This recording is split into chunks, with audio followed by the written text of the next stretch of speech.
Hey everybody, it's Michael from Wahoo Comics here with another haul and speculation video. And as usual, I've got a bunch of books I'm looking forward to showing you. But today's video is a little different than usual because all of these books are ones that I've picked up for $2 or less from flea markets or online sellers or something like that. And most of these books are just going to be spec books. They're not worth a lot more than $2 right now, but I think they have the potential to be, or they're just something that you can add to your collection that's pretty cool for pretty cheap.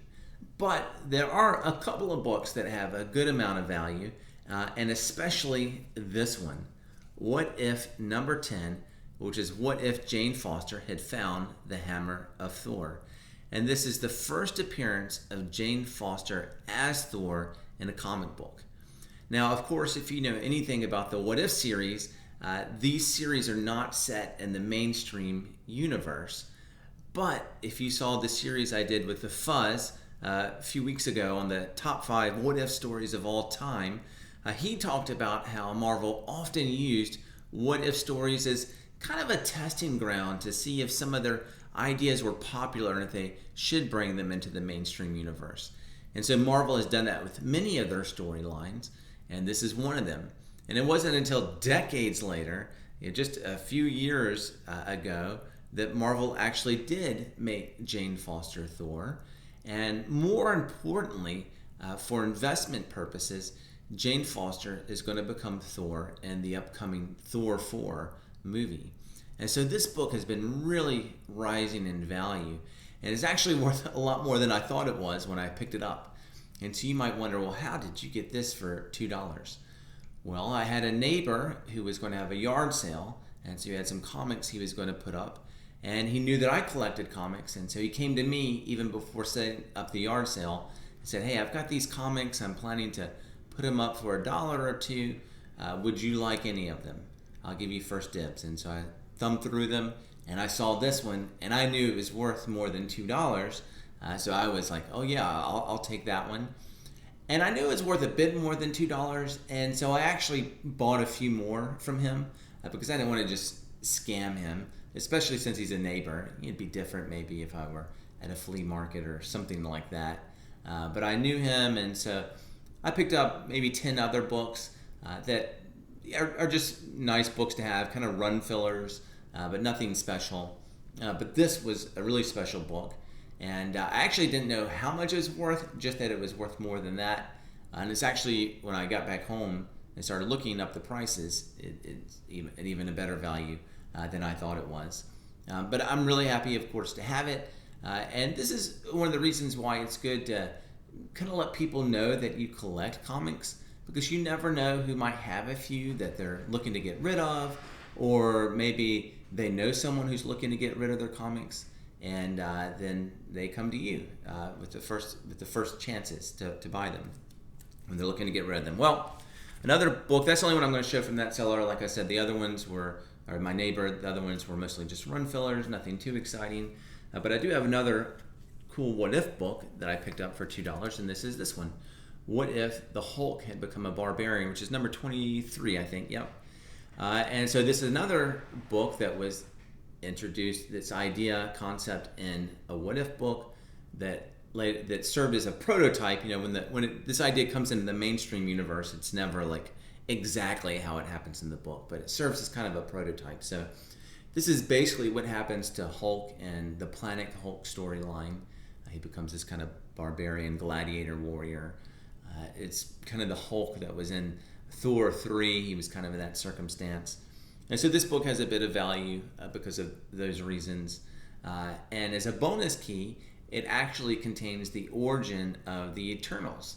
So sometimes What If stories would have kind of the main story, and then at the end of the book, it'd have a few pages with some bonus story or sometimes a comic strip or something like that, just to give a little extra value. Well, this has the origin of the Eternals at the end of it. It's not part of the main storyline, but it's in the book. And it adds a little bit of value to it, especially with, of course, the Eternals movie coming in just a few weeks now, a couple months, I guess. It'll be here soon. All right, a few other books that I picked up. I'm going to show you some that just have first appearances of characters Again, these books aren't worth a ton right now, but if these characters ever showed up in the MCU, they would go up way in value. Let's see if you can pick them up for $1 or $2. They're cool to have, or just cool to have, again, in your personal collection. I just personally love having first appearances of characters. I think that's a neat thing to collect, and of course a lot of people feel that way. So first of all, we have Incredible Hulk number 267. This contains the first appearance of Brian Banner. And then we have X-Factor 2, which contains the first appearance of a mutant named Artie. Of course, a lot of these X-Factor books have mutants that we know are coming to the MCU at some point. Maybe he gets there, maybe not. X-Factor 7 has a number of first appearances. Probably the main one is Skids, another mutant. There's also a mutant Glowworm and Bulk. And then as well, first appearance of a non-mutant named Tris Tilby, who became the Beast's girlfriend. And so these books, I've talked about are great ones to invest in, where they have multiple first appearances, because you only need one of them to be in the MCU for it to really take off in value. Another multiple first appearance of book is this one, G.I. Joe 59.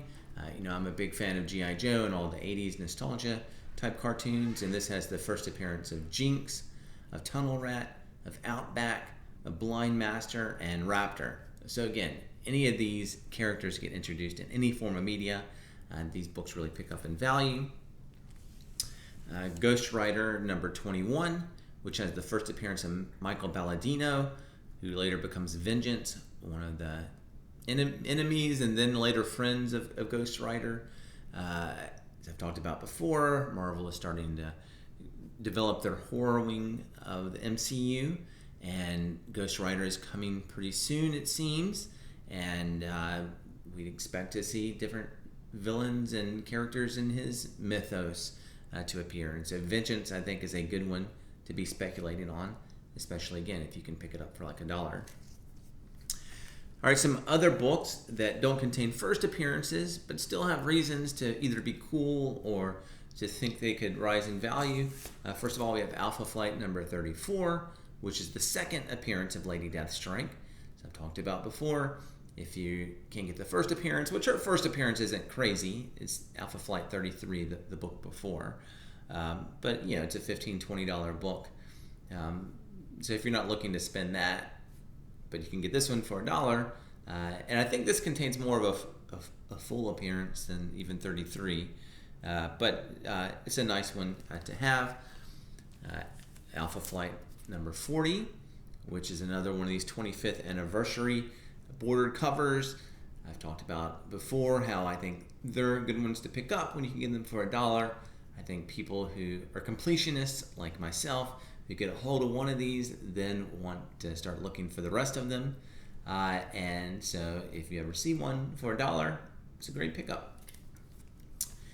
The Falcon number 1, which is the first solo series for the Falcon. And I actually really don't know. I've seen this several times for, $1 to $2, $3. I don't know why it's not worth more, because there's a lot of first solo series of characters that have really gone up in the past year. Only thing I can think of is that this came out before people started caring, or this character came out in the MCU before people started caring about the first solo series. But like if you look at Black Knight number 1 right now, that character is coming in the Eternals movie. I've shown off that book before. You could get it earlier this year for $1, $2 easy many times. I've picked up a few copies. It's in a lot of top 10 lists now. It's going for like 40 or 50 on eBay. And I don't know why that is not the case for this one. Maybe one day it will be. But anyway, I'm glad to have it. And then that brings us to the sleeper of the week. And that is going to be this one, Power Pack number 27. And this is special because it contains the first cover appearance of both Sabretooth and Wolverine on the cover together. So of course, if you follow comics, they're great rivals, and a lot of their important issues have a good amount of value to them. So Uncanny X-Men 212, I've shown off before, has their first battle.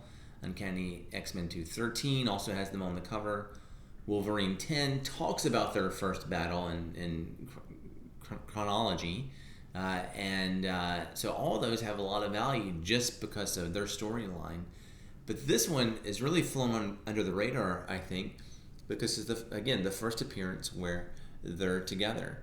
And I think this is a sequel. I've got to make sure. I think this is a sequel to Uncanny X-Men 212. So they start fighting in Uncanny X-Men 212, but they don't show that on the cover. And then it continues into this book where they are on the cover together, and then they're on the cover again in Uncanny X-Men 213.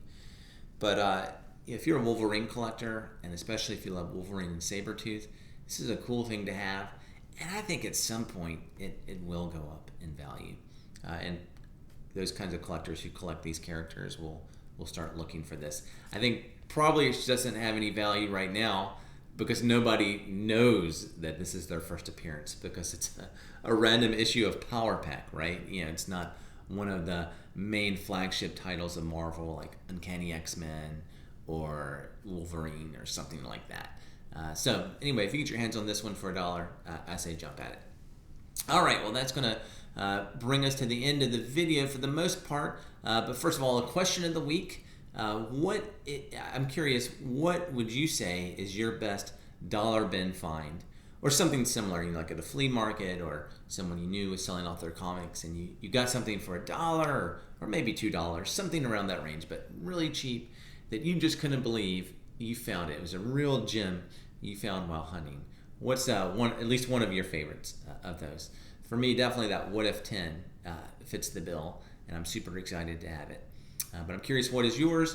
Of course, if you haven't subscribed to this channel, I'd appreciate if you did that. Comment on the question or any other thoughts you have about books to pick up, or just other things you're interested in when it comes to comics. And like the video, all those things that help out a channel. All right, hope you enjoyed the video. Thanks for watching, and I'll see you guys next time.